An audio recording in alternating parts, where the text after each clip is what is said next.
시장의 문을 쉽게 열어보는 주식학개론 시간입니다. 간밤 미국 증시에서 그동안 증시 상승을 이끌었던 이 테슬라를 비롯한 기술주들이 하락을 했죠.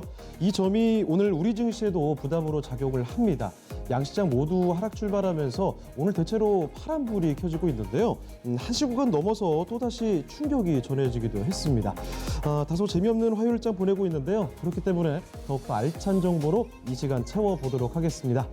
자, 주식학개론 오늘은 투마토 투자클럽 문서진 전문가, 김혜진 전문가 이렇게 두 분의 진의 모셔보고요. 오늘 꼭 체크하고 지나가야 할 주식 이야기 정리해 보겠습니다. 자, 여러분.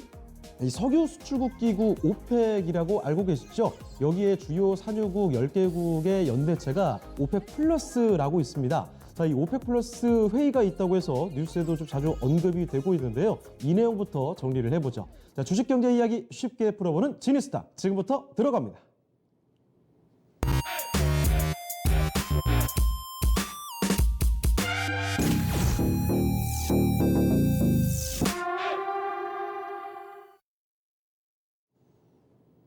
네, 지니스타의 진의와 인사부터 나눠보도록 하겠습니다. 네, 전문가님 안녕하세요.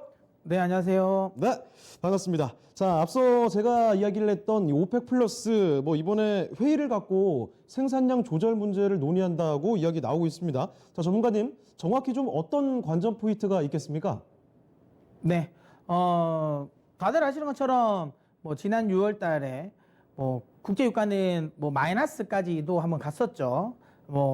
그러면서 이제 선물 쪽에서 마이너스까지 가면서 큰 등락을 거듭을 했습니다. 그 과정에서 이제 오펙이 이제 감산 회의를 좀 진행을 하면서 지금까지는 이제 감산이 진행이 되고 있어요. 진행이 되고 있는데 중요한 건 이제 그때 약속을 한 게 있죠. 6월 이제 오펙 회의에서 약속을 했던 게 이번 달까지, 그냥 7월 달까지는 이제 하루 970만 배럴 감산을 하겠다라고 했는데 요게 이제 8월 달부터는 이제 200만 배럴 하루 이제 770만 배럴이죠.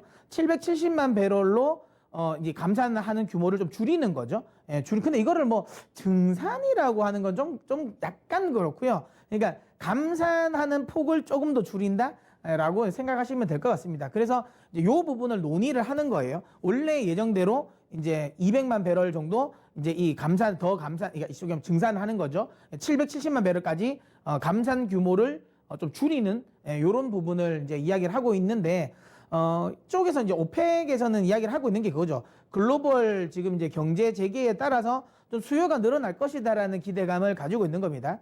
근데 이제 이 부분은 뒤에도 설명드리겠지만 조금 더 상황을 좀 보긴 봐야 될 것 같고요. 그 다음에 이제 원래 지금 이 감산을 처음에 했을 때 이라크라든지 나이지리아 같은 경우는 감산 이행이 굉장히 낮았습니다. 이행률이. 30몇 퍼센트, 40% 이렇게 해서 감산 이행률이 거의 높지 않았는데 최근 들어서 이라크랑 이제 나이지리아가 감산을 또 따라왔어요. 그래서 감산 이행률도 높아지면서 그러면 이제 일단 합의가 어느 정도 다 이루어진 게 아니냐라고 시장에서 시장에서 생각을 하고 있고 중간에 오펙 입장에서도 이 정도면 우리 할 만큼 했다라고 이야기하고 있는 것 같아요. 그러면서 이번에는 이제 좀 증산을 한번 생각해 볼까라고 이야기를 하고 있는데 제 생각에는 증산될 것 같습니다. 증산될 것 같다는 생각은 들고요. 결국에는 코로나 관련 뒤에 또 이야기하겠지만 그 상황을 보긴 봐야 되겠지만 이미 유가가 어쨌든 40불까지 올라왔기 때문에 소위 말하는 급한 불은 끈 상황이지 않겠습니까? 그래서 이제 지금 이제 200만 배럴 정도의 증산은 나올 수도 있겠다라는 생각을 할 수 있는 상황이라고 보면 될 것 같습니다. 네, 코로나19로 인해서 국제유가 충격이 대단했다는 거는 다들 알고 계실 것 같습니다. 그로 인해서 감산, 이 생산을 많이 좀 줄이게 됐죠. 여기에 그런데 석유 수요가 개선이 되면서 이에 따라서 다시 한번 또 감산을 완화한다. 즉, 덜 줄이게 된다는 거죠. 그러니까 쉽게 말하면 조금 더 풀어주겠다는 겁니다. 자, 그러면 여기서 또 질문이 있습니다. 전문가님, 앞으로 그러면 유가의 방향성은 어떻게 예측을 해볼 수 있을까요? 네, 아무래도 이제 감산과 증산 이슈 오펙 회의를 우리가 좀 주목하는 이유는 그래서 유가가 어떻게 움직일 것이냐라는 거지 않겠습니까? 저는 이제 일단 유가와 관련된 부분은 지금 포인트로 우리 보기 위해서는 일단 증산 가능성은 높습니다. 제가 앞서도 계속 이야기 드린 것처럼 지금 오펙 입장에서는 여기서 유가가 40불 정도까지 올라와 있기 때문에 아까 방금 이야기했지만 좀 여유가 생겼어요. 여유가 생겼고 여기서 자칫 만약에 증산을 안 해버리면 지금 셰일오일 업체들이 다시 살아난단 말이죠. 미국 정부의 소위 말하면 이 지원하에. 그러면 또 한 번 또 마켓 쉐어를 또 확 뺏길 가능성도 높다라는 거죠. 그걸 잘 알고 있기 때문에 뭐 증산은 원래 예정했던 대로 할 것 같다라는 생각이 들고요.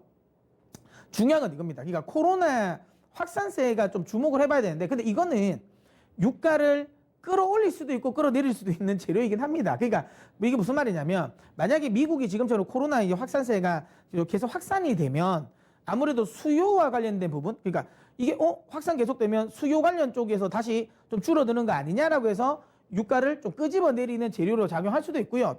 작용하고, 중요한 건 또 하나, 또 코로나가 확산이 돼버리면 지금 셰일오일 업체들이 이 소위 말해 작업을 못할 가능성도 있습니다. 지금 코로나가 또 확산이 되는 대표적인 주가 텍사스 주지 않습니까?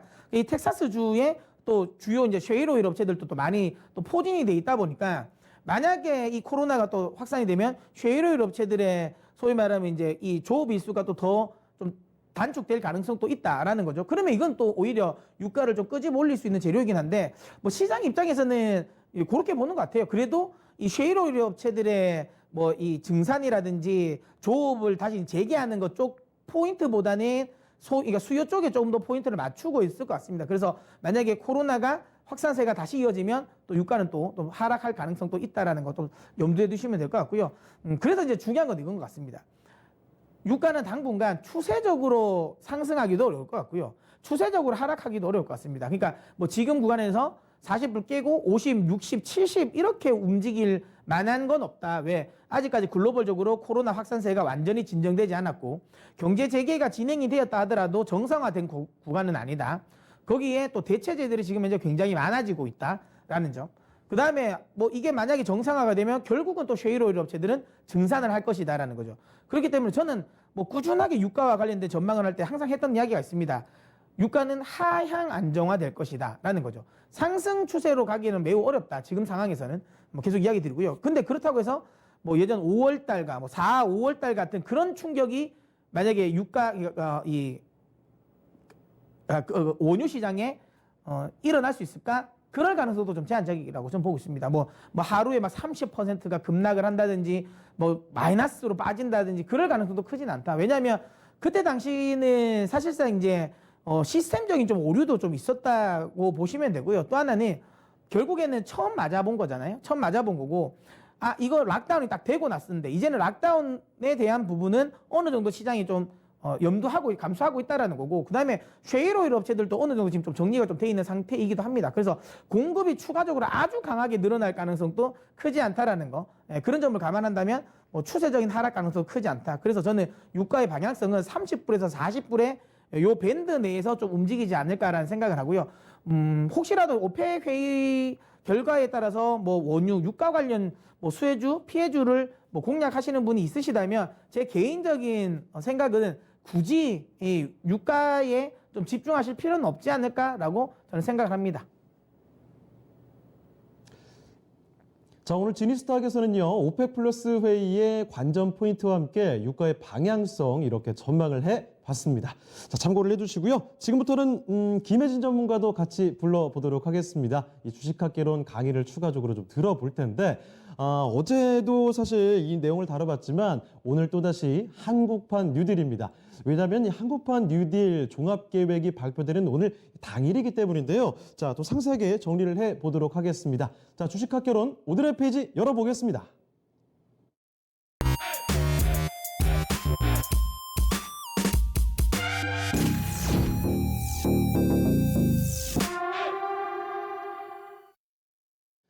자, 한국판 뉴딜 정책 그 상세한 모습이 이제 드러납니다. 정부의 발표 기대감에 따라서 이 관련된 종목들 급물살을 타는 모습도 보여주고 있는데요. 자, 전문가님, 먼저 이 한국판 뉴딜 전체 틀부터 좀 잡아볼까요?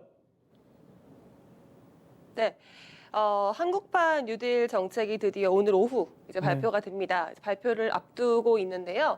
워낙에 많이 셨고 이제 계속 얘기가 들렸을 거예요. 그래서 전체적인 뭐 틀 내용도 아시는 분들도 계시겠지만 한번 정리해보는 시간을 가져볼까 합니다.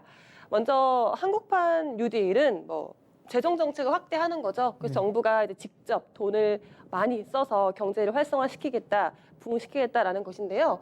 일단 한국판 뉴딜이 이제 그 규모가 정말 어마어마하게 발표가 되고 있습니다. 일단 뭐 당장에 이제 올해 3차 추경 예산안은 뭐 3조, 4조 정도인데요. 이게 2년 후에는 31조가 넘는 금액을 투입하고요. 또 5년, 2025년에는 또 거기에 45조를 더 투입해서 총 규모가 5년 동안 100조. 원을 이제 넘게 이제 재정 정책을 확장시키는 거죠. 그래서 100조 플러스 알파라고 해서 뭐 잠시 후에 발표될 뉴딜 정책에서 뭐 더 어마어마한 규모가 나올 수도 있다라고도 하고 있는데 이제 일단 발표를 기다리고 있고요. 아무래도 뭐 이게 일단 발표는 할 수 있으니까요. 이게 뭐 재원 마련이나 이런 부분에 대해서 이제 뭐 사실 그건 아직 없긴 한데 일단은 뭐 이야기는 할 수는 있으니까 규모가 더 커질 가능성은 저는 높다고 봅니다. 어쨌든 뭐 최종적으로 이게 5년까지 갈지 안 갈지도 모르는 상황이긴 하기 때문에. 네. 일단은 이거는 이제 한국만의 또 정책 느낌이 아니라 좀 글로벌적으로 이런 정책들이 나아가고 있는데 발맞춰 그렇죠. 가겠다라는 것이기 때문에 뭐 그런 흐름을 좀 탔다, 정책적으로 탔다라는 것을 봐주시면 좋으실 것 같고요. 일단 그 한국판 뉴딜 같은 경우는 두 축으로 나눌 수 있을 것 같아요. 디지털 뉴딜, 그다음 그린 뉴딜로 나눌 수 있을 것 같은데요. 일단 요것만 정리하고 오늘은 그린 뉴딜 쪽을 조금 더 볼까 하는데요. 네. 일단 제가 그 준비한 그림이 하나 있습니다. 오늘 이제 발표가 될 것 같은 내용을 총 정리한 그림이에요. 그러니까 올해는 일단 3차 추가 경정 예산안을 통해서 4조 원이 넘는 금액이 이제 뿌려질 거고요. 거기에 뭐 금융 패키지 같은 것도 있고 고용 안정 자금도 있는데 저희가 좀 주목해야 될 부분은 제가 표시해둔 동그라미 해둔 부분이겠죠. 디지털 뉴딜과 그린 뉴딜입니다. 디지털 뉴딜은 들어보셨을 거예요. 언택트 산업을 더 육성화시키겠다라는 것인데요. 여기에 이제 디지털 뉴딜은 저희가 내일 좀 자세히 볼까 하는데 뭐 그냥 여기 나와 있는 거 궁금하실 것 같아서 보면 DNA라고 있는데요. 디지털 뉴딜에서 DNA의 생태계를 강화하겠다고 있는데 DNA가 그 DNA가 아닙니다. 네, 그럴 것 같아요. 납작할 것 같습니다. 네, 데이터, 네트워크, AI. 네, 이걸 합성해서 생태계 강화시켰고요. 이 그린 뉴딜 같은 경우는 이제 이게 3대 축을 써놓은 내용인데요. 여기 보시면 도시, 공간, 생활 인프라를 녹색 전환시키겠다. 그리고 녹색 산업의 혁신 생태계를 조성을 하고 저탄소, 분산형 에너지를 확산시키겠다라는 게 그린 뉴딜 3대 축으로 지금 나오고 있습니다. 일단 이렇게 크게 큰 틀의 한국판 뉴딜을 정리하면 좋으실 것 같고요. 그린 뉴딜 쪽을 조금 더 알아보도록 하죠. 자, 한국판 뉴딜 정책, 이 규모가 상당합니다. 5년 동안 이 100조 플러스 또 알파가 들어간다고 하니까 규모가 대단하다는 생각이 듭니다. 두 가지 축으로 말씀을 해주셨죠. 디지털 뉴딜 그리고 그린 뉴딜이 있다 이렇게 이야기해 주셨는데 자, 전문가님 말씀해 주신 것처럼 오늘은 그린 뉴딜 쪽으로 집중을 해주시는 것 같습니다. 자, 그린 뉴딜 이 내용 조금 더 들여다보도록 하죠. 네, 저희가 이야기하고 있는데 지금 속보로 나오네요. 자막이 나오고 있네요. 네. 문재인 대통령이 지금 이 이야기를 하고 있는 것 같습니다. 시작이 된 것 같아요. 뭐 지금부터 이제 시작이 될 텐데요. 뭐 참고로 오늘 발표에서는 디지털 뉴딜과 그린 뉴딜의 큰 두 축이 발표가 될 건데 디지털 뉴딜은 내일 저희가 알아보긴 할 거지만 네이버 대표가 이제 발표를 한다고 하고요. 오늘 그린 뉴딜을 발표한 쪽은 이제 현대차. 정의선 수석 부회장이 발표를 한다고 하는데요. 현대차도 정말 그린 뉴딜 또는 뭐 그린 친환경 자동차에 빠질 수 없게 지금 발빠르게 행보를 보이고 있으니까요. 현대차 역시도 5년 후까지 친환경 자동차를 44종 출시한다고 했잖아요. 네, 전기차로만. 그 중에 이제 2대만 수소차. 네, 좀 절반 넘게가 전기차의 비중을 좀 더 넓히긴 했는데 수소차도 있죠. 그래서 제가 오늘은 좀 그린 뉴딜 쪽을 조금 더 집중해서 볼까 합니다. 그린 뉴딜을 제가 준비한 표가 있는데요.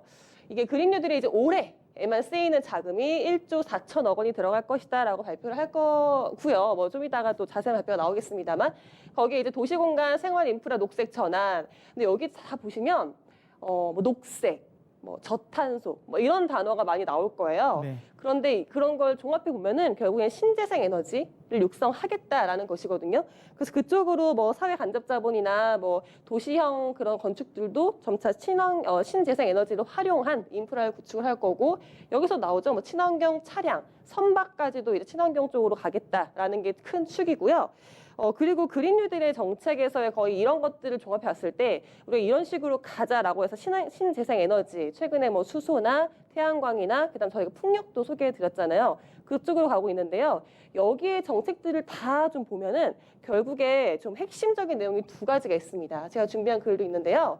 결국에는 그린 뉴딜의 핵심 포인트는 두 가지. 스마트 그리드랑 분산형 전원 확대예요. 네. 이 스마트 그리드는 그러니까 그 전력망에 정보통신 기술을 융합한 거거든요. 저희가 뉴딜 정책 이번에 발표하는 한국판 뉴딜에 디지털 뉴딜이 있다고 했잖아요. 거기에 네트워크망을 좀 더 확충하는 게 있는데 그런 네트워크망을 이 전력망에 융합을 시키는 거예요. 그래서 이렇게 고품질의 전력 서비스를 제공을 하면서 조금 더 효율적으로 에너지를 효율을 극대화시킬 수 있게 스마트 그리드화 시키겠다라는 게 그린 뉴딜의 핵심이고요. 그 두 번째는 이게 분산형 전원 확대라는 게 있는데 저는 개인적으로 이쪽은 마음에 들더라고요. 네. 이거는 정말 좀 괜찮은 것 같아요. 분산형 전원이 말 그대로 전력망을 분산시키는 건데요. 우리는 지금 뭐랄까요? 화력이나 그 원자력 같은 게 나라에서 좀 집중돼 있죠. 전원이 좀 집중돼 있어서 그쪽에서 중앙에서 이제 발생하면은 그거를 나눠주는 전력망을 공급해주는 형식인데 제가 예전에 이제 이쪽 이야기를 할 때 항상 이제 이 에너지 관련 부분이 이제 이 중앙화에서 탈중앙화를 할 거다. 맞아요. 예, 그게 뭐 송배전 문제도 있고 이제 송전하면서 나오는 뭐 로스 뭐 이렇게 전기의 로스 문제도 있고 해가지고 이쪽으로 계속 이야기를 많이 드렸는데 이제 요게 이제 이 뉴딜에 그린 뉴딜에 좀 포함이 되는 거네요. 그렇죠. 그 전원들을 분산을 시켜서 뭐 지역 간에 또는 지역 내에서도 이렇게 에너지가 말씀해 주신 대로 로스가 될 수 있으니까 그런 부분을 좀 더 줄이고요. 송정망도 이제 배선을 간편화하니까 효율성도 증대를 시킬 수 있고 그리고 결국에는 이 발전 시설을 지역별로 소규모 시킬 수 있는 거죠. 그럼 우리가 활용할 수도 있는 거고 그 소규모 시킨 발전을 가지고 지역 내에서 이렇게 활용할 수도 있는 거니까 이쪽의 분산형 전원은 조금 기대가 되는 바인 것 같아요. 결국에는 스마트 그리드랑 분산형 전원은 조금 이어지는 내용이거든요. 분산형 전원을 통해서 거기에서 그 ICT 정보통신 기술을 이용해서 스마트 그리드화 시키겠다라는 것까지.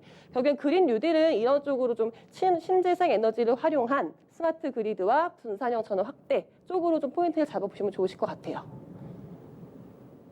자, 한국판 뉴딜의 두 가지 축 중에 하나, 그린 뉴딜에 대해서 상세히 살펴드렸습니다.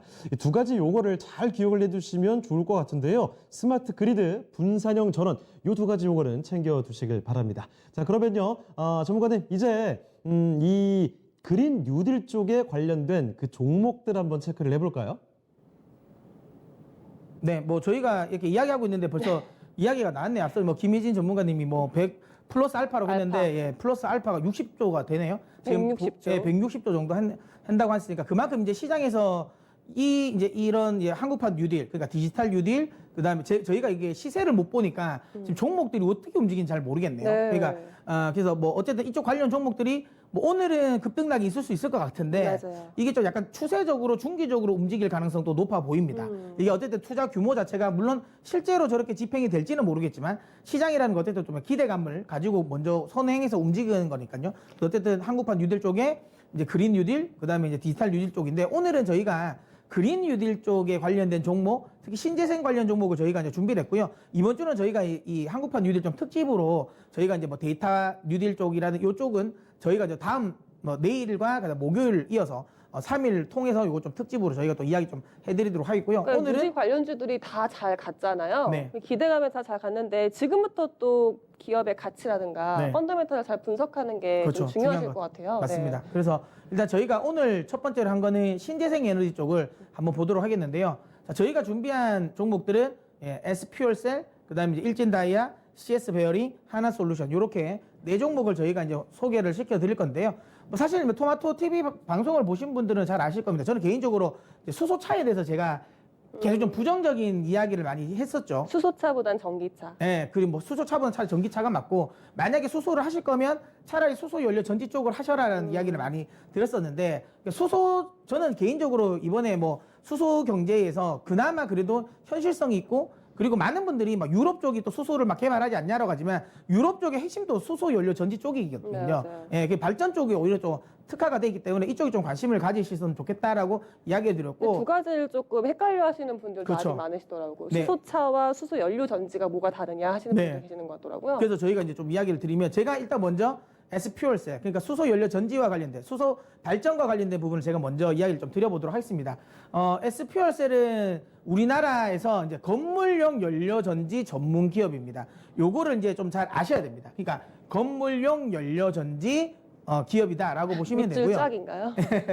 제가 요거 이 다음 제가 차트 하나 그림 하나 보일 수 있을까요? 제가 준비한 그림.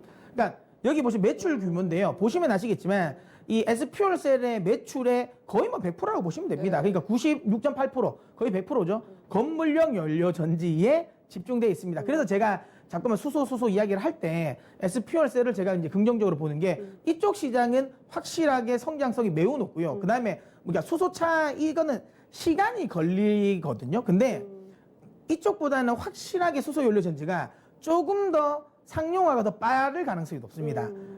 참고로 지금 S퓨얼셀이 하고 있는 이 수소 연료 전지 같은 경우는 지금 우리가 이제 서울에 용산에 서울 드래곤 시티 그 호텔 네. 있죠, 용산에 있는 그 호텔로도 이게 지금 납품이 되어 있거든요. 그렇게 납품이 되는데 왜 제가 이제 이쪽을 그래도 상용화가 가장 빨리 될 수 있고 실질적인 실적이 가장 빨리 이제 가시화될 수 있냐라고 설명해 드리면 저거 표 하나 더 보시면 차트 하나 그림 요게 이제 지금 S퓨얼셀이 하고 있는 건물용 이제 수소 연료 발전 요 수소 연료 전지인데요. 자, 이게 어떤 거냐면 이겁니다. 저는 이제 항상 뭐 수소차를 이야기를 할 때 좀 부정적으로 이야기하는 이유 중에 하나가 좀 불편하다. 그러니까 결국에는 우리가 자동차를 타기 위해서는 편해야 되는데 이게 수소를 한번 넣으러 가려면 수소 스테이션이 아직 많지 않다. 아직 전국에 30개가 네. 30개 정도 되더라고요. 그러니까 이거 뭐 다 외곽에 있잖아요. 네. 그러니까 이걸로 가려면 또 불편하다라는 거 있고 중요한 이거죠. 그러면 아니 뭐 그러면 다 확충하면 되지. 나중에는 커지겠지라고 생각하실 수 있지만 그러니까 이거죠. 그러니까 이 수소 스테이션에 아무래도 이 설치를 할 때 님비 현상이 있을 가능성이 높습니다. 그러니까 지금 또 그냥 도심 한가운데 LPG 주유소가 생기는 것만으로도 사실상 이게 허가가 나는 것도 쉽지 않고 주민들의 반대가 많거든요. 근데 사실 수소 이 탱크가 만약에 이 자기 집 앞마당에 나온다? 이거 사실 쉽게 받아들이지는 못할 가능성이 높습니다. 그래서 이거는 사실 주민 반대가 나올 수도 있기 때문에 저는 일반 자동차 쪽은 좀 어렵지 않을까. 그러니까 트럭이라든지 그다음에 뭐 기차 이쪽은 될 것 같아요. 왜냐하면 어차피 그쪽은 차고지들이 따로 있기 때문에 그쪽에서 실어 나르면 주입하면 되기 때문에 뭐 그러니까 상용차들 같은 경우는 아니면 뭐 건설 장비라든지 뭐 기차 선박은 가능성 있어 보이는데 이게 우리가 흔히 말하는 자동차 시장은 자가용 시장은 좀 어렵지 않을까라는 생각하는 게 이건데요. 그러면 많은 분들이 이렇게 생각하실 수 있을 거예요. 그러면 뭐 이거는 건물용이잖아요. 그러니까 어떤 이 건물 자체 내에 이 발전소가 들어가는 겁니다. 네. 건물에 발전소가 아까 들어가는 건물용, 거거든요. 네. 아까 이야기했던 것처럼 지금은 우리가 흔히 말하면 발전이 중앙화거든요. 그러니까 원자력에서 뭐 하든지 아니면 화력 발전소, 큰 발전소에서 한 번에 전기를 생산해서 이제 나눠주는 네. 거거든요. 이게 이제 장점은 아무래도 이제 한 번에 다 하기 때문에 원가가 싸죠. 왜냐하면 이제 이 발전하려면 원료를 제대로 사오는 것도 아무래도 이제 많이 한 번에 사오는 게 더 싸니까. 그리고 이제 어쨌든 뭐 인력이라든지 이런 구성 같은 것도 한목에 다 하는 게 쌉니다. 그건 좋은데 중요한 건 그렇게 싸게 만들었지만 결국엔 흘려보내려면 송전탑을 거쳐서 나가야 됩니다. 그렇죠. 그러니까 전기는 결국에 저항을 받게 되고 저항이 받으면 당연히 이 소위 말하면 점점 에너지가 약해지죠. 예, 그렇기 때문에 기본적으로 로스 되는 게 많습니다. 예, 그래서 이게 이제 글로벌적으로 이 발전소의 중앙화를 탈중앙화를 하려고 합니다. 그러니까 각각 건물이 내가 필요한 전기를 내가 그냥 쓰는 걸로 이쪽으로 지금 계속 하려고 이동하고 있는데 거기에 최적화된 건 저는 이거라 보고 있고요. 왜 아까 이야기 드리냐면 그러면 이거는 뭐 아까 수소 스테이션 그러면 너희는 수소 스테이션이 옆에 우리 동네만 있는 것도 반대를 한다는데 그러면 이거는 내 건물에 내 아파트에 그러면 이게 수소 스테이션이 나오면 더 반대하지 않을까라고 생각하실 수도 있는데요. 예, 수소 연료 발전은 다릅니다. 이게 왜 다르냐면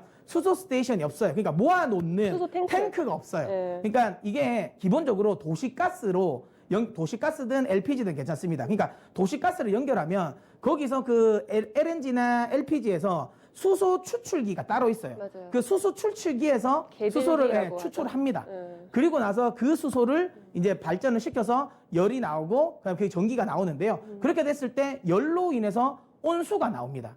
그래서 이제 건물들 같은 경우는 이걸로 온수도 할 수 있죠. 그러니까 굉장히 에너지가 좀 절약되고 그리고 전기도 발전되기 때문에. 그래서 이거는 그리고 지금 이제 건물을 아파트나 이런 데 대부분 다 도시가스가 다 이어지죠. 다 있죠. 그러니까 이제 사실 연결하기도 굉장히 쉽습니다. 그렇기 때문에 이거는 뭐 지금 현재 뭐 이런 아파트나 좀 약간 규모가 큰 데는 이쪽을 많이 사용하고도 있고요. 그리고 뭐 지금 여러분들 흔히 생각해도 온수도 나온다고 이야기했잖아요. 그래서 대중 목욕탕들. 예, 그런 큰 이제 대중 목욕탕 뭐 찜질방 이런 쪽은 이쪽으로 갈 건물에, 가능성이 네. 건물에 이걸 설치할 가능성도 지금 굉장히 높다는 거죠. 물론 초기 비용이 지금은 너무 많이 들긴 하지만 네. 지금 정부에서 이걸 지원을 한다면 이게 많이 뿌려질 가능성도 없습니다. 그래서 저는 개인적으로 이쪽은 확실하게 뭐 지금 수소 자동차가 대부분 보면 상용화 시점이 막 2030년 이렇잖아요. 맞아요. 대부분 10년 이후지만 지금 이거는 한 5년 아니면 그래도 굵직굵직한 곳은 많이 이거를 설치를 한다고 지금 나와 있거든요. 그만큼 상용화도 그러니까 수소 관련 쪽에서 테마에서 가장 좀 빨라질 가능성도 높다. 그렇게 제가 생각해서 SP올셀은 수소를 좀 관심을 가지시는 분은 전 개인적으로 이쪽에 좀 관심을 가지셨으면 좋겠다는 생각에 저는 이쪽으로 이야기 좀 괜찮다고 이야기 드리고요. 다만 점수는 지금 분명히 좋은데요. 네. 다시 한번 이야기하면 너무 많이 올랐어요. 그래서 너무 많이 지금 PR 기준, 원래 실적 기준 PR로 보면 60배가 넘습니다. 웬만한 2차 전지 관련 종목보다 훨씬 더 높아요. 예, 그 부분에 저는 조금 밸류에이션에 대한 부담이 있어서 그 점수를 좀 깎아서 저는 8점을 드리도록 하겠습니다. 그러니까 수소 연료 전지가 이렇게 발전용으로 쓰는 거랑 수소차에 들어가는 전지가 약간 다르거든요. 그렇죠. 네, 그래서 가격도 차에 들어가는 게 더 비싸요. 네. 네, 그래서 저온 연료 전지여서 네, 이건 고온 연료 전지. 네, 이건 고온 쪽이고 그다음 네. 거기에 사용하는 촉매제도 네. 수소차는 백금을 사용해야 되잖아요. 그렇죠. 그 네. 비싼 백금을 사용해야 네. 되는데 이런 연료 전지 같은 경우에는 그쪽이 아니라 조금 더 저렴하기 때문에 이쪽이 좀 더 좋은 것 같고요. 저는 그럼 일진다이아 보겠습니다. 많은 분들이 이제 차에서 저 가장 대장적으로 보고 그렇죠. 있잖아요. 제가 이제 수소차 쪽을 볼 텐데요. 수소차의 이제 대장이라고 할 수 있는 부분인데 일단 일진다이아 자체가 영위하는 사업은 공업용 다이아몬드를 제조하는 기업입니다. 이게 국내 유일하고요. 이 공업용 다이아몬드를 제조하는 기업이 글로벌적으로도 세계에서 4개밖에 없어요. 그래서 뭐 예전에 뭐 제너럴 일렉트릭이라는 그 그룹이 있고요. 그다음에 옛날에 그 어디였죠? 해외 기업이 있는데 이 기업이 거의 세계 점유율을 90%를 차지하고 있기 때문에 일진 다이아몬드도 뭐 글로벌적으로 봤을 때는 한 10% 내외의 점유율을 차지하고 있는데요. 일단 일진 다이아가 영위하고 있는 그 부분은 이겁니다. 공업용 다이아몬드. 그러니까 뭐 제조업이나 이런 데 쓰이는 다이아몬드를 생산을 하는데요. 이거 역시 뭐 기술력도 필요하긴 해요. 이 다이아몬드 자체가 지구상에서 뭐 화산 폭발이나 그다음에 뭐 대개 판이 움직였을 때 나타나는 거니까 그걸 인공적으로 만들어서 공업용 다이아몬드를 추출하는 거거든요. 그리고 그게 만들기는 만들어도 분류하는 작업이 어려워서 중국 쪽 기업들이 아직 그 기술력이 없는데 이쪽에서도 분류하는 작업까지도 일진 다이아가 가지고 있어서 일단 이 부분에서가 이제 뭐 일진 다이아가 영위하는 부분도 있지만 지금은 수소차의 1등 대장주잖아요. 자회사죠. 이거죠. 예. 네, 자회사죠. 일진 복합 소재를 가지고 있습니다. 자회사로. 일진 복합 소재의 모회사가 이제 일진 다이아인 건데요.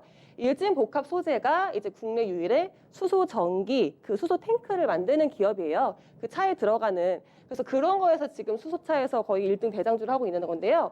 그래서 차량용 연료 탱크를 계속 양산을 시키고 있고요. 현대차에 납품을 계속하고 있습니다. 2014년에 이제 투싼부터 시작을 해가지고 넥소에도 계속 납품을 하고 있고요. 최근에는 이제 전기 그 수소차 버스, 수소 버스도 이제 거기에 사용되는 그 탱크도 이제 납품을 해서 점점 유럽 쪽의 시장에 확장을 하겠다고 하고 있습니다. 그래서 올해 1분기 때 그 지금 일진 복합 소재의 그 분기가 앞에 실적이 최대를 찍었거든요. 네, 최대 분기 실적을 기록을 했거든요. 그래서 이제 일진다이아가 같이 상승을 하고 있는데 제가 준비한 표도 있습니다만 일단 일진 복합 소재의 지분율이 뭐 82.8%예요. 일진다이아가. 그래서 그쪽에서도 뭐 그 봤을 때 이거는 참고로 제가 그 수소 탱크, 예. 탱크를 준비한 거고요. 그러니까 이런 그림들이 들어가는 건데 또 일진 복합 소재의 약간 그 수소 탱크의 장점이라고 기술력이라고 할 수 있는 것은 이제 모든 모양 커버할 수 있는 거죠. 그래서 어떠한 차량이 들어가는 모양이든 맞춰서 주문 제작을 통해서 만들 수 있으니까 그쪽에서는 우리나라에서 좀 뛰어난 기술을 가지고 있고요. 그다음 실적 하나 보여드릴게요. 이 실적은 일진다의 실적은 아니고요. 일진 복합 소재의 실적이에요. 보시면 이제 정말 작년에 껑충 뛰었고요. 그리고 올해 1분기에도 사상 최대 분기 실적을 기록했으니까 뭐 이쪽 부분에서는 조금 앞으로는 유럽이나 미국 쪽의 시장도 확대가 되고 우리나라에서의 또 현대차가 수소차 쪽으로 또 계속 확장을 시키려고 하니까 이쪽에 납품이 계속해 나간다면 아마 빠르게 실적이 좋아질 것 같아요. 그리고 일진다이아가 최근에 좀 길었습니다. 1년 정도 가까이 파업 이슈가 있었거든요. 네, 그 파업 때문에 지금 생산 공정을 다 줄여가지고 생산을 하고 있어서 그 이슈 때문에도 좀 주가에 발목이 잡혔던 면도 있었는데 일단은 재정 정책적인 기대감도 있었고요. 지금 주가는 지금 많이 가고 있습니다. 그래서 근데 파업도 이번에 좀 철회가 됐어요. 그래서 그런 부분에서도 좀 우려감은 덜었다라고 생각을 하고 있고요. 일단은 정책에 대한 기대감도 있고 수소차가 확산이 됐을 때 수혜를 받을 수 있는 기업은 맞는 것 같아요. 국내에서. 그래서 저는 일진다이아는 점수는 8점을 주겠습니다. 결국은 또 밸류에이션이 조금 비싸다라는 거네요. 조금 네. 깎은 건요? 네. 자, 그다음에 이제 제가 가는 건 이제 풍력입니다. 저희가 원래 풍력 특집을 한번 했었죠. 네. 그때 당시 이제 CS 윈드를 윈드. 저희가 이제 탑픽으로 제시를 했고 목표가를 도달했습니다. 그래서 네. 이제 지금 또 이제 저희가 목표가 달성 이후에도 흐름이 괜찮은 흐름을 또 연출했었는데요. 딱 이름에서도 느껴지시는 것처럼 CS 베어링 같은 회사 쪽이고요. 결국에는 CS 윈드가 잘 나가면 CS 베어링이 잘 나갈 수밖에 없다라는 거고, 다시 한번 이야기드리지만 풍력 관련 부분은 저는 만약에 신재생 에너지 내에서 가장 좀 이 현실성이 있고 우리나라 기업들이 잘할 수 있는 게 뭘까라는 걸 보면 저는 풍력이라고 보고 있거든요. 그래서 CS 윈드 저는 여전히 조정 나오면 좀 매수의 관점이다라고 좀 보는 거고요. 거기에 나는 CS 윈드는 못 가져갔는데 또 다른 건 어떤 게 있을까라고 하면 또 한번 관심을 가져볼 만한 건 저는 CS 베어링이라고 봅니다. 그러니까 이름에서 나오는 것처럼 그러니까 풍력과 풍력 장비에 들어가는, 그러니까 풍력 발전기에 들어가는, 그다음에 이제 해상 크레인이나 대형 크레인에 들어가는 베어링을 생산하는 기업이고요. 그러니까 결국에는 이제 풍력 시장이 확대되는 만큼 실적 성장성은 이어지고, 그다음에 CS 윈드와 함께 성장한다라는 건데, 그럼 도대체 이 베어링이 그럼 어떤 거기 때문에 그렇게 하냐라고 보실 수 있는데, 제가 설명을 좀 드려보도록 하겠습니다. 그림을 보시면 이게 이제 CS 베어링이 생산하는 이제 이 베어링인데요. 이게 이제 피치 베어링이라고 하는 거고요. 이게 료 베어링이라고 하는 건데, 이게 어디에 들어가냐면 여기 보시면 이제 허브라고 해서 요 앞쪽에 들어가는 게 이제 피치 베어링입니다. 이게 무슨 역할을 하냐면, 그러니까 풍력이라는 게 바람이 계속 이제 불잖아요. 그러면 바람이 어떨 때는 세게 불 때도 있고, 그렇죠. 어떨 때는 좀 천천히 불 때도 있잖아요. 근데 만약에 여기는 블레이드가 세게 불 때도 지금 최대로 그러니까 바람을 받을 수 있으면 자칫 잘못하면 하중을 이기지 못해서 부러질 수도 있고 네. 사고가 날 수도 있죠. 그래서 만약에 바람이 세게 불면 블레이드를 줄입니다. 줄여서 바람을 최대한 좀 덜 받게 하는 거죠. 근데 그때 이제 바람을 블레이드를 조절하려면 당연히 움직이니까 거기에 대한 베어링이 필요하겠죠. 그래서 이 블레이드를 조절하는 베어링이 요 앞에 얘기했던 피치 베어링이라고 보시면 되고요. 그 다음에 여기 보면 료 베어링이라는 건데요. 요거는 뭐냐면 보시는 것처럼 여기 소위 말하면 이 윈드 타워 요 타워랑 그 다음에 이제 이 터빈 요 사이를 이어주는 건데요. 이거는 이제 어떤 역할을 하냐면 바람이란 게 아까처럼 세게 불 때도 있고, 그다음에 천천히 불 때도 있잖아요. 살살 불 때도 있는데 또 반대로 어떨 때는 남풍이 불 때도 있고, 네. 어쩔 때는 북풍이 불 때도 있고, 방향이 다르잖아요. 그러니까 한쪽에만 그냥 해바라기처럼 이렇게 그러니까 바람개비처럼 그냥 가만히 서 있으면 이렇게 제대로 효율이 안 나오죠. 그래서 이제 바람이 부는 방향대로 이 윈드 타워들이 움직입니다. 이 터빈이 이렇게 움직이거든요. 근데 움직일 때 역시나 이걸 이제 이 베어링이 있어야 되겠죠. 그때 이제 움직여줄 때 들어가는 베어링이 이 료 베어링인데요. 요거 모두가 원래는 해상 크레인이나 크레인에 대부분 다 들어갔던 거예요. 근데 원래 이제 이 기업이 그 크레인에 들어가는 베어링이 잘 만들었던 회사입니다. 조선 관련 쪽에 이제 그 굉장히 이제 좀 잘 만드는 회사인데, 제가 이제 자꾸만 이제 풍력을 좀 우리나라 회사들이 좀 잘 할 수 있다라고 이야기하는 이유가 뭐냐면, 우리나라의 풍력 회사들이 다 기본 베이스가 조선 기자재 업을 했었어요. 그러다 보니까 우리나라 다들 아시는 것처럼 조선 강국 아니겠습니까? 조선기술 강국이. 그러니까 거기에 대한 노하우가 굉장히 있는 회사고요. 그러니까 여기 나오는 우리가 흔히 보면 이 베어링이 얼마나 대단해, 이거 그냥 기계 부품 아니야? 라고 생각할 수 있지만, 앞서도 여러분들 풍력 발전기 보신 분은 아시겠지만 정말 어마어마하게 큽니다. 그렇죠, 네. 이게 자칫 잘못하면, 이거 잘못되면 크게 사고 나거든요. 맞아요. 아주 작은 부품이긴 하지만 기술적인 부분이 굉장히 높은 소위 말하면 이 부품이라고 보시면 되고요. 그래서 함부로 이쪽이 이제 쉽게 이제 진입 장벽이 굉장히 높습니다. 그래서 경쟁사들이 그렇게 많지가 않아요. 글로벌적으로. 그리고 뭐 중요한 건 이 CS 베어링 같은 경우는 뭐 명확한 캡티브 마켓이 있죠. CS 윈드라는 명확한 캡티브 마켓도 있고, 그 다음에 이제 GE에 납품을 많이 합니다. 그래서 풍력 발전의 메인이 되는 회사에 납품을 많이 하고 있기 때문에 뭐 제 개인적인 생각은 계속 이제 풍력 쪽에 풍력주가 간다면 결국은 CS 윈드가 간다면 따라가지 않을 수가 없다. 풍력이 계속 설치가 많이 될수록 이 베어링은 필수적으로 들어가야 되기 때문에 뭐 충분히 실적은 잘 나올 거다라고 보고 있기 때문에 제가 드리는 점수는 8점을 드리도록 하겠습니다. 네, 마지막으로 한화솔루션을 볼 텐데요.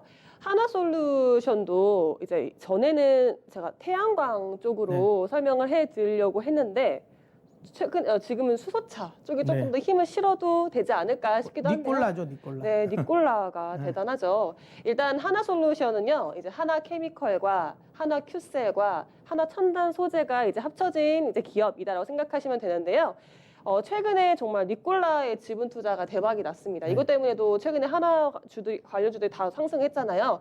근데 여기에 지분 투자뿐만 아니라 결국에는 그 니콜라가 사업적으로 갔을 때 서비스도 자기들이 공급을 하겠다는. 뭐 그렇게 하려고 한 거 안 되겠습니까? 네, 그렇죠. 그렇게 하려고 그렇게 지분을 많이 투자를 했겠죠. 네.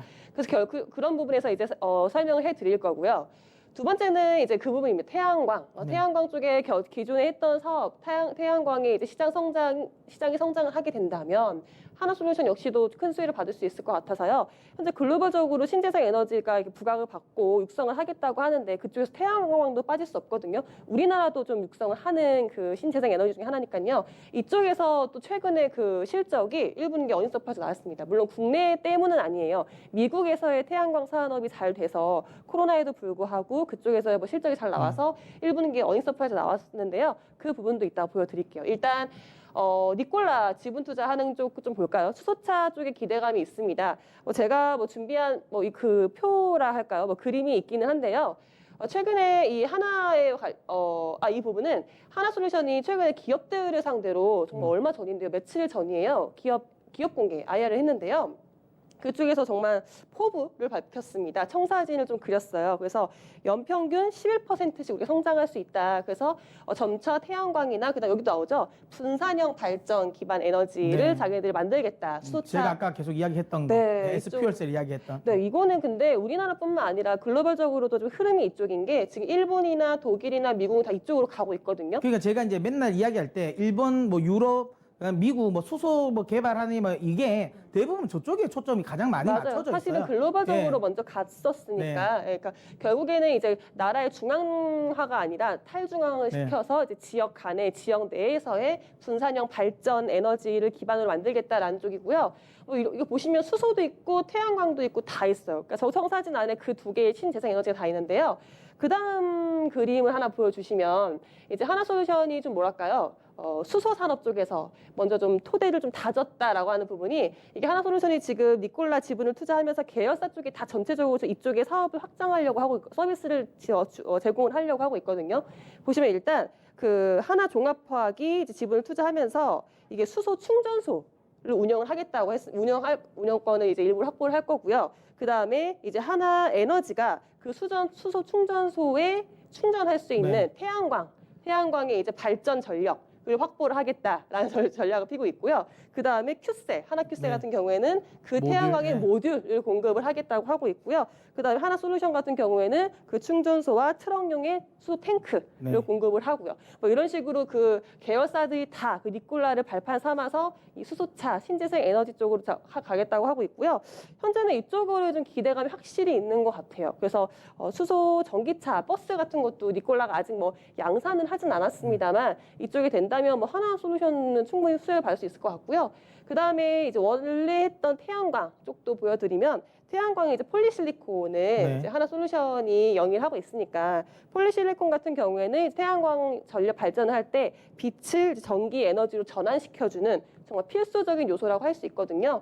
보시면 이게 1분기 때 미국에서의 태양광 발전 수요가 많았거든요. 코로나 때문에 조금 이런 수요가 좀 줄어들었겠다라고 했지만 실제 좀 가격은 다운됐는데요. 수요는 여전했습니다. 그래서 그것 때문에 실적이 좀 방어가 됐고요. 그래서 태양광 부분에서의 실적 추이 전망 보시면 뭐 쭉 그래도 견조하게 상승을 해가고 있어요. 그래서 원래 산업이었던 태양광 산업에 이제는 뭐 수소차의 기대감까지 했기 때문에 저는 하나솔루션은 앞으로 이런 기대감으로 인해서라도 좀 괜찮게 실적도 나올 것 같고요. 괜찮게 보고 있습니다. 아무래도 하나솔루션 같은 경우는 만약에 뭐 이번에 이제 지금은 아니지만 한 9월이 넘어가면 미국 대선 관련 뭐 테마주들도 좀 움직일 것 같거든요. 만약에 바이든이 만약에 대통령이 당선이 되면 트럼프 안 되나요? 대표는 모르죠. 네. 대표적으로 저는 우리나라 내에서 가장 수혜가 될 건 하나솔루션이라고 네, 생각을 네, 하거든요. 맞아요. 네. 물론 뭐 그러니까 바이든이 되면 2차 전지 관련 종목들, 그다음 신재생 에너지 관련 종목들 잘 갈 것 같은데 그래도 미국 내에서 어쨌든 태양광 사업을 가장 영위를 잘 하고 있는 회사가 우리나라에서 회사가 이 하나솔루션이기 때문에 만약에 바이든이 대통령이 됐을 때 또 이제 여기에 수혜주가 또 될 수 있는 종목이라고 저는 보고 있습니다. 그래서 하나솔루션은 그쪽을 보셔도 조금 모멘텀이 괜찮을 거라 같아서 뭐 충분히 관심을 가져볼 만한다고 보고요. 그럼 점수를 높일까요? 네. 아 원래 이렇게 그래서 점수는 어떻게 돼요? 저는 얼마 일단 주실 건데? 기대감이 네. 반영된다라고 생각해서 일단은 8점을 줬거든요. 네. 그럼 제가 생각하는 건 한 1점 정도 더 보태도 될 것 같은데 일단은 저희는 이렇게 점수를 드리도록 하겠습니다. 자, 그린 뉴딜 관련된 종목들 4종목이었는데 지금 SPL셀부터 하나솔루션까지 공교롭게도 8점으로 동일한 점수가 나왔습니다. 자, 전문가님 그러면 이 중에서 탑픽 종목 어떤 종목인가요? 네, 뭐 막판에 눈치채셨을 것 같아요. 네, 제가 이제 막판에 1점을 더 얹어서 그러니까 바이든 테마가 나올 수 있다라는 걸 생각해요. 근데 중요한 건 바이든이 안 돼도 상관은 없습니다. 어차피 미국에서는 트럼프가 지금 이제 하고 있는 상황에서도 계속 태양광이 잘 설치되고 있기 때문에 크게 문제될 거 없고요. 그리고 거기 혹시라도 만약에 되면 추가적인 프리미엄을 받을 수 있는 거라 생각해서 저희는 이 하나솔루션을 저희 뭐 탑픽으로 저희는 제시해 드리도록 하겠고요. 뭐 매수가는 뭐 현재가 지금 최근에 이거 뭐 재료 노출로 지금 인식하는 것 같아요. 시장에서 좀 관련 종목들이 지금 하락을 하고 있는데 오히려 이럴 때 저는 매수를 하셨으면 좋겠습니다. 그래서 현재가 매수 의견 드리도록 하겠고 그다음에 이제 뭐 목표가는 저는 3만 원 수준까지의 목표가 충분히 뭐 노려봐도 된다라고 생각하고 손절가는 2만 원을 제시해 드리도록 하겠습니다. 네, 이렇게 그린 뉴딜 관련된 종목들을 살펴드렸는데요. 오늘의 탑픽 바로 하나솔루션 찾아봤습니다. 자, 벌써 이제 주식학개론 마무리할 시간 다가왔습니다. 아직까지는 양시장 분위기 조금 창백한 분위기가 포착이 되고 있는데요. 남은 시간 신중한 접근이 필요할 것 같습니다. 지금까지 다양한 투자 판단에 대한 도움 말씀 드렸습니다. 하지만 특정 종목의 상승 또 하락을 보장하지 않는다는 점 알고 계시죠? 그럼 저희는 여기서 인사드리도록 하겠습니다. 내일 다시 뵙겠습니다. 고맙습니다.